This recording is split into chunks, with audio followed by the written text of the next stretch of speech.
தங்கம் விலை கடந்த ஒரு வருஷமாவே ராக்கெட் வேகத்துல போனதுப்பா. நடுத்தர மக்கள்ல இருந்து பெரிய பெரிய கணக்காரங்க வரைக்கும் எல்லாருமே கொஞ்சம் ஆடிதான் போயிருக்காங்க. குறிப்பா சொல்லணும்னா முடிந்து போன இந்த 2025 வருஷம் தங்கத்துக்கு ஒரு பொற்காலம்னு தான் சொல்லணும். நம்புங்க, கடந்த ஒரு வருஷத்துல மட்டும் தங்கம் முதலீட்டாளர்களுக்கு 74% லாபத்தை வாரி வழங்கி இருக்கிறது. அதாவது போன வருஷம் நீங்க 1 லட்சம் ரூபாய்க்கு தங்கம் வாங்கி வச்சிருந்தா இன்னைக்கு அதோட மதிப்பு கிட்டத்தட்ட 1.25 லட்சம். ஆனா இப்போ எல்லார் மனசுலையும் இருக்கிற ஒரே கேள்வி, இதே மேஜிக் 2026லயும் நடக்குமா? இப்படியே விலை ஏறிக்கிட்டே போகுமா என்பதுதான். இதுக்குதான் பொருளாதார நிபுணர்கள் ஒரு முக்கிய எச்சரிக்கையை கொடுக்கிறாங்க. விஷயம் என்னன்னா, போன வருஷம் தங்கம் விலை இப்படி கிடுகிடுன்னு உயர்வதற்கு மிக முக்கியமான காரணம் நம்ம ஊர் மக்கள் நகை வாங்கினது மட்டும் இல்லைங்க.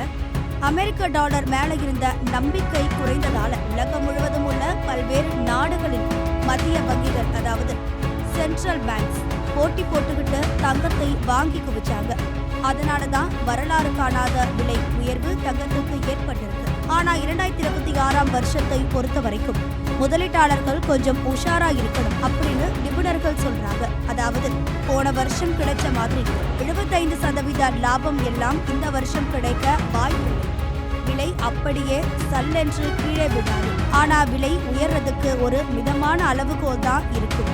அதனால பேராசைப்பட வேண்டாம்னு சொல்றாங்க. சரி, இப்போ நாம என்னதான் செய்யணும்? நீங்க ஏற்கனவே நிறைய தங்கம் வாங்கி வச்சிருந்தீங்கன்னா இதுதான் சரியான நேரம். ரீபேலன்சிங் பண்ணுங்க. அதாவது கொஞ்சமா வித்து லாபத்தை எடுத்துட்டு பணத்தை வேறு வழியில பாதுகாப்பா வைங்க.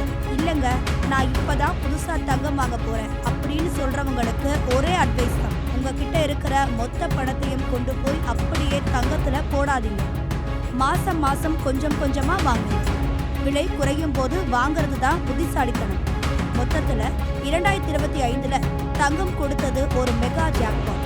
ஆனா 2026ல நிதானமா விளையாடுறவங்களுக்கு தான் வெற்றி.